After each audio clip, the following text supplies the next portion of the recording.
It has been weeks, probably even months since the last time I have uploaded a video, and that's because I've been working on this new project, the update of the American bullet train system, and I've also made a new passenger car to go along with this brightline train set, which is a powered unit. You may have noticed a lack of doors in these cars, and that's because of a glitch. You see, I updated the interior of the passenger cars so that now you can click on the doors to open and close them. But for some reason, because the doors are part of the cab, they won't appear at first until you go inside the car first and then out of the car. Then they'll appear. I guess that's some kind of glitch in the game. But as long as you go in the cab and then go all the way from the front of the train to the back, then all the doors will appear.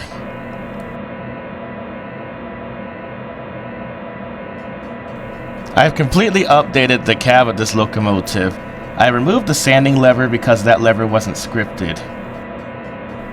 Now, the first update I made is with the Pantograph unit. Now, this lever is actually a test animation to see how many animations I could fit into one lever. How this works is you put the key in a lock, which unlocks the pantograph, and then you push a button to choose which pantograph you want raised. Now, you're not actually pushing the button or anything like that. You're just dragging the mouse until the correct notch is selected, because it's actually just a lever. It doesn't have any special programming in it. Basically, when you get to the correct notch, it'll look like you've pushed the correct button. The blue button is for the rear pantograph, and the yellow one's for the front pantograph. They illuminate when you select them. The first notch will have you pushing the blue button, the second notch will have you pushing the yellow button, and the third notch for raising both pantographs will have you pushing both buttons. This was a test animation to see how complex of an animation I could put inside a lever. And it turns out you can make pretty complex animations for levers. One unfortunate side effect of animated levers is that they have weird hitboxes, which makes it very hard to figure out where you have to put the mouse in order to select them. Like here, I'm having trouble turning the lights on by clicking on the light switch because of its weird hitbox. Now, you can fix this by adding a collision proxy, which basically adds collision data telling the game where the mouse has to be in order for you to click on it, but unfortunately, for some reason, it's not working too well for the light switch and the pantograph. I think they might just be too close to each other.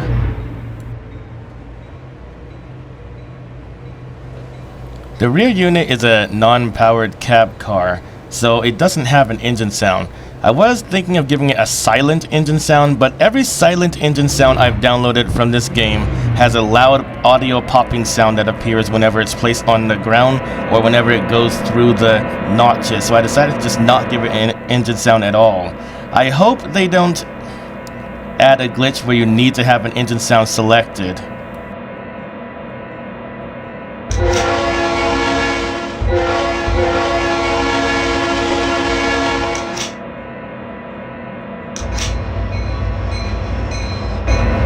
I got the idea of these flashing lights from a wigwag railroad crossing that had 5 lights on it that would flash from left to right and then from right to left every few seconds while in operation. The horn and bell were moved to the right because they were too big to fit in their previous locations. Now for the reverser lever. It actually appears on screen which position you've selected. And if you try to move the lever in between two positions, or if you try to move it while the train is in motion, then the words ER will appear on the screen for error, to show that you can't move it in that position at this time because the train is moving. Because the display is also part of the animation, you can also select that to change the reverser position. The same thing goes for the voltage meter on the pantograph. That's part of the pantograph lever animation, and you can in fact select that to change it as well. I changed the gauges on this locomotive. I didn't like the digital display that the game had because for some strange reason they didn't light up at night, and they also looked really pixelated when I tried to make them this size. So I decided to make my own numbers and fonts and just animate it myself. It took a lot longer to do it that way, but I like this method a lot better. Unfortunately, there is a bit of an issue where whenever you are between two whole numbers, it won't display anything on that specific digit. But as long as the numbers are moving, it's hard to notice. The only issue is when it stays on one specific number, and that number happens to be in between two whole numbers. I haven't come up with a solution for that yet. Also, the word emergency will appear on the speedometer when you put the brakes to emergency. The conductor's chair also has an emergency brake lever that's included as part of the train brake lever animation. So if you're sitting in the conductor's seat, you can also apply the emergency brake to stop the train if need be.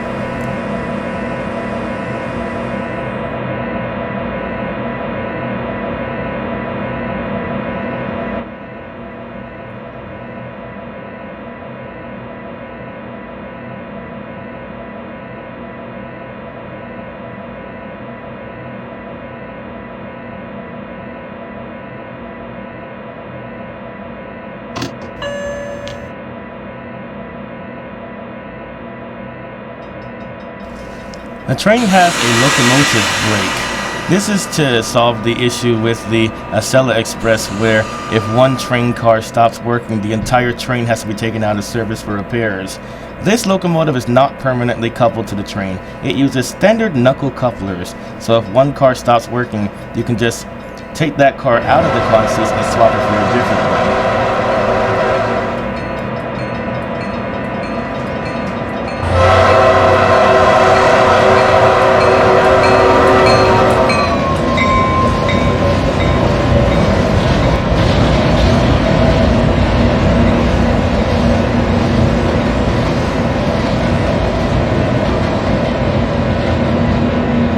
I'm actually going to redo that train in the future because I don't like the way it turns out. Oh yeah, you can now open and close the doors on this train now. Every single door is now animated. The door to the cab is animated, as well as the vestibule doors. Inspiration for this came from a guy on YouTube that goes by the name of Ashton Gam, who is making a very detailed Amtrak Amfleet passenger car, where pretty much all of the controls in that passenger car you can actually use. After seeing that, I thought to myself, well shoot, I better upgrade my passenger cars then. I actually added some more details to the passenger cars, which you'll see later in the video.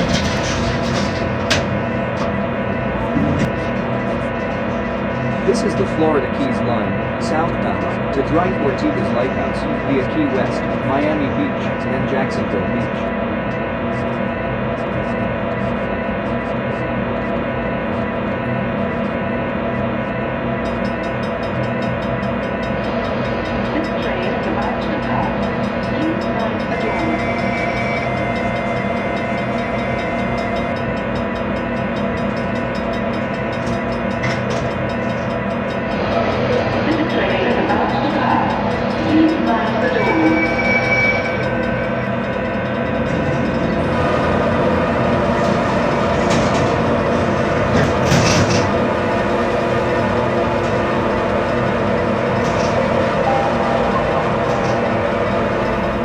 The sound effects that I use for the doors opening and closing come from various elevators in various locations in the Lehigh Valley. I originally was using door sounds from a school bus that I was driving, but those sound effects turned out to be a bit too loud, so I needed something a little bit quieter. So I started using elevator sounds instead. This is the Florida Keys line, southbound, to Dwight Ortiga's Lighthouse, via Key West, Miami Beach, and Jacksonville Beach.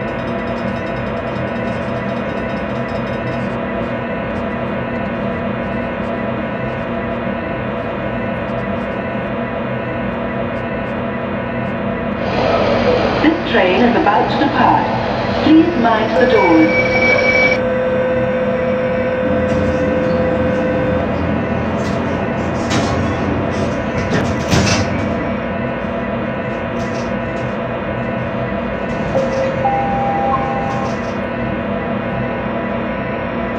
One thing that's important to remember is that these doors will only work in cab mode. As you can see, I'm in DCC mode trying to open them and they won't open.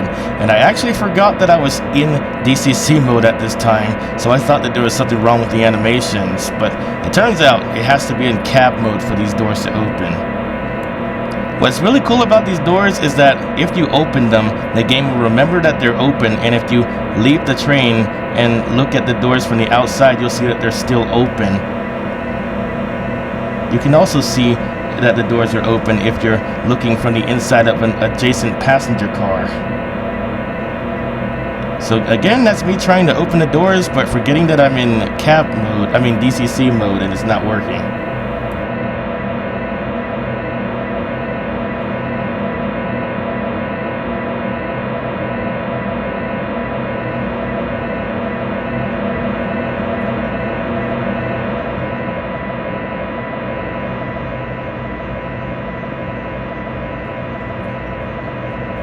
Dude, you're in DCC mode. Switch to cab mode and the doors will work.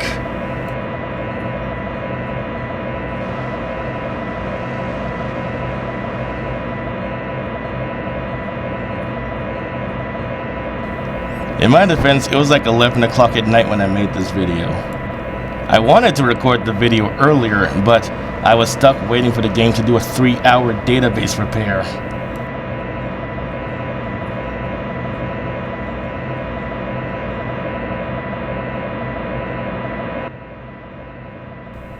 If you click on the door that's from a different train car, it'll just take you to that train car.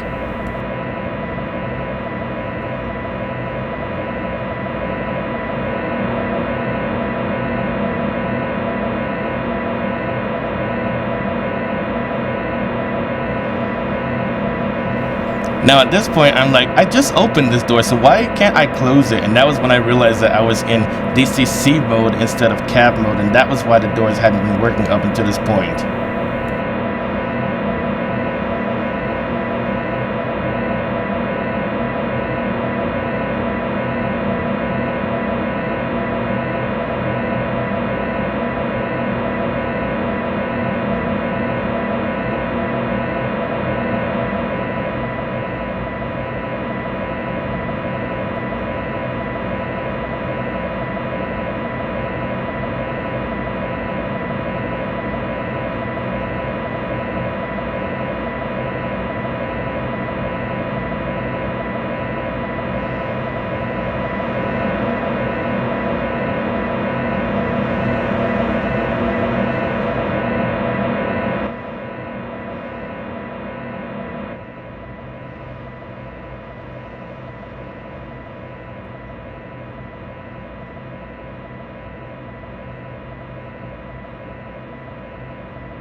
This is also somewhat inspired by the Ampli cars I was telling you about earlier.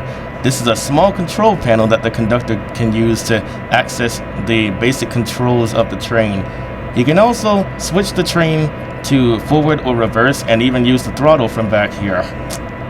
These controls are located on the front end of each passenger car.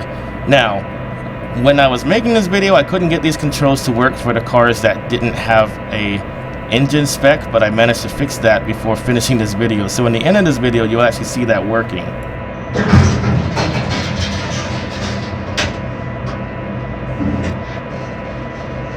This is the Florida Keys line, southbound, to Dwight Tortuga's Lighthouse, via Key West, Miami Beach, and Jacksonville Beach.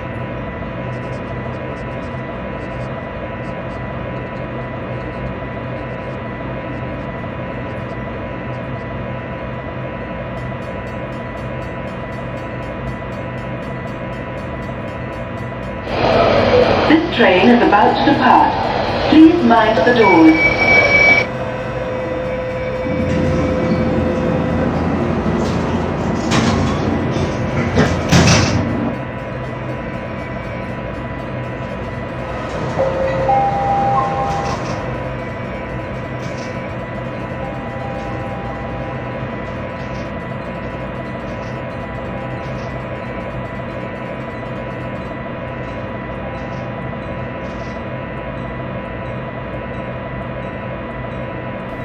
You can also leave the doors partially opened.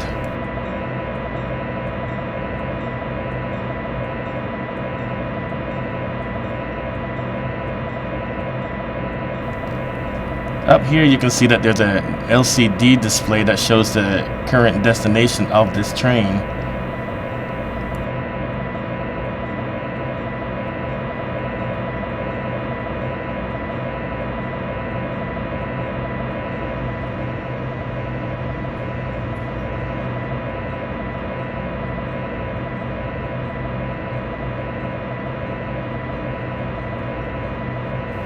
By the way, there's an inside joke with this newspaper. There used to be a cheat code in earlier installments of this game where if you press Shift Control Alt P and then clicked on the ground, it would cause lightning to strike, which would destroy anything that was currently in that specific location.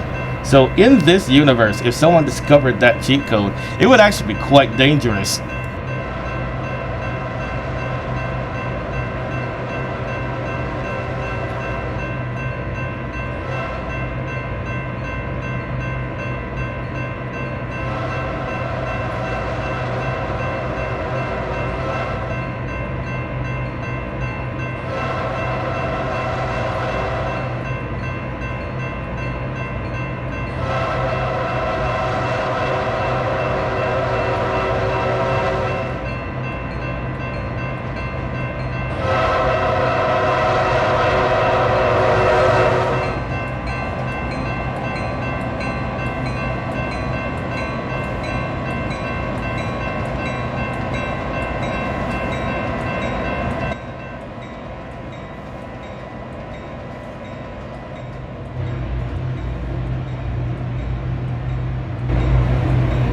This is a power card that is equipped with a pantograph, and you can use the cab controls in this one.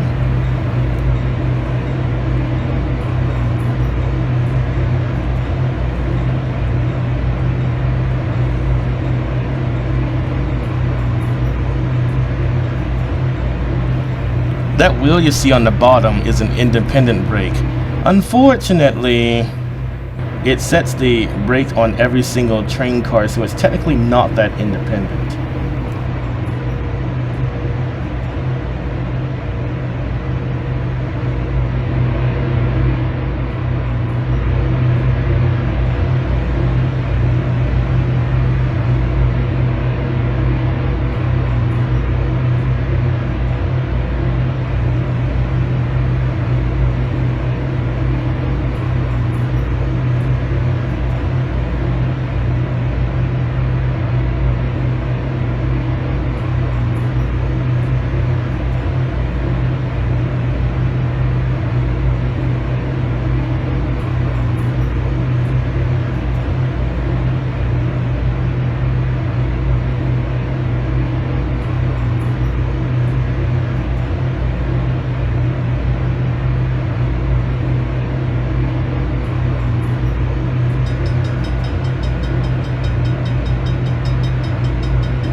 At first I was only going to include a train brake and an independent brake, but then I thought, you know what, this would actually be useful in a yard, because then as long as you have at least one power unit attached, you could move the trains around in a yard without the presence of a switcher. So I might as well include a reverser and a throttle as well.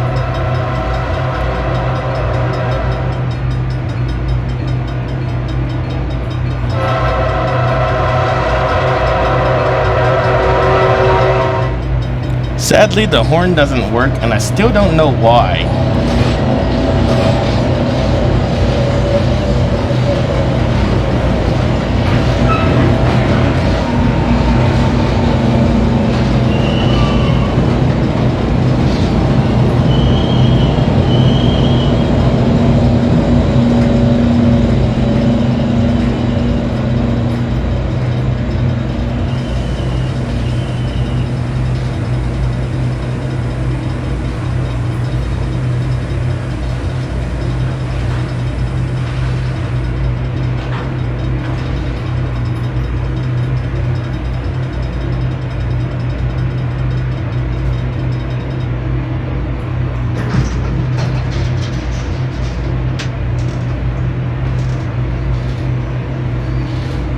This is a mainline shuttle communicating Catenary with Raleigh, via Nags Head.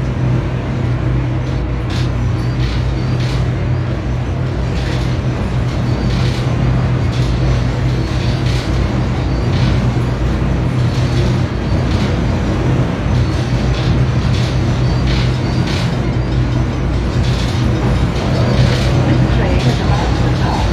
Please mind the doors.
This digital speedometer, like the brake gauges, does not work whenever you're in between two whole numbers. Instead, you're not going to have anything display on the ones place, unfortunately.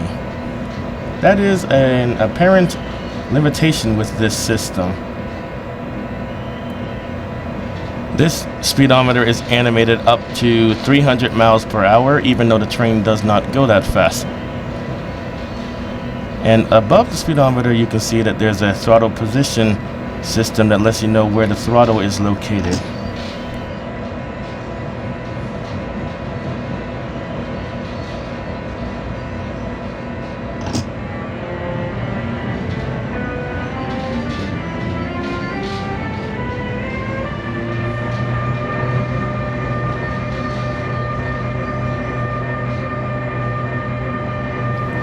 This locomotive is having a hard time dragging the non-powered coaches up this hill. Luckily, I fixed that before the end of this video too.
Sir, we're speeding. I'm afraid I'm gonna have to apply the brakes.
Oh my goodness, is it just me or did the passengers get way more detailed since I started the game?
As you can see, it's really hard to get the attachment points for the passengers just right, as some of them are different sizes and some of them sit at slightly different locations.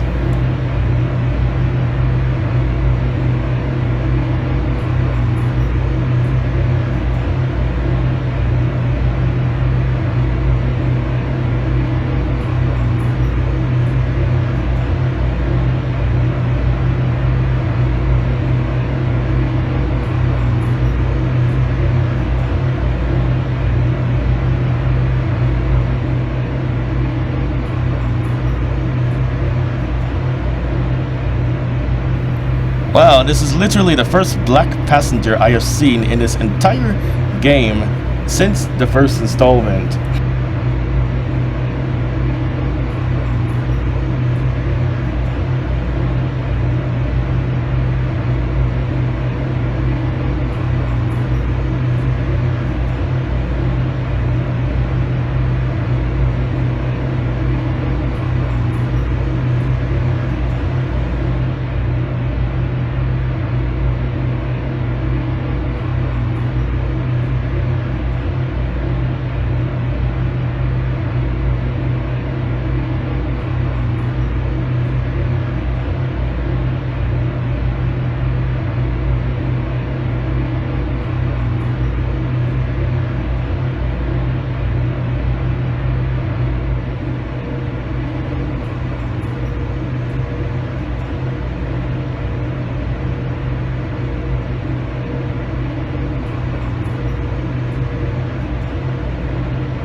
mentioned earlier in this video, before releasing these trains, I found a way to fix the controls in the non-powered passenger car so I could still use them. How I fixed that was I told the game that this car was equipped with an engine, and then I gave it a driving van trailer engine spec, or DVT. By the way, one of the things I plan on fixing in the original American bullet train models that I made is I'm gonna change the engine sound, because the TGB engine sound, as it turns out, is way too loud. When testing it on a 2.5-hour long journey on the east coast of North Carolina, unfortunately the sound was so loud that it actually got kind of annoying, so I'm gonna change it and replace it with a much quieter engine sound. I've been shopping around for some good ones, and I think I found one that's quiet enough that it won't be too annoying on such a long journey.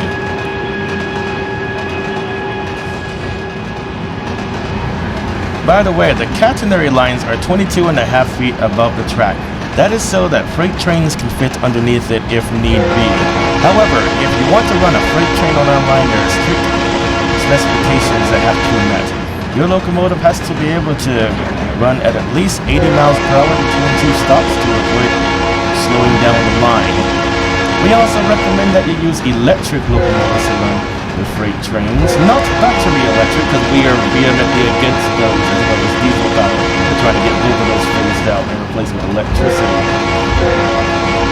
We are also vehemently against precision scheduled railroading, so we will not allow any freight trains to operate on our lines that are longer than 100 cars. We don't have any sidings that are longer than 100 cars, so anything longer than that will not be allowed to operate on our lines, because we don't want them cluttering up our lines and slowing down our passenger trains. Furthermore, any freight railroad that delays our passenger trains will be banned from operating on our lines for up to 30 days.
This is a quick test I was doing to make sure the controls were working in the non-powered passenger cars.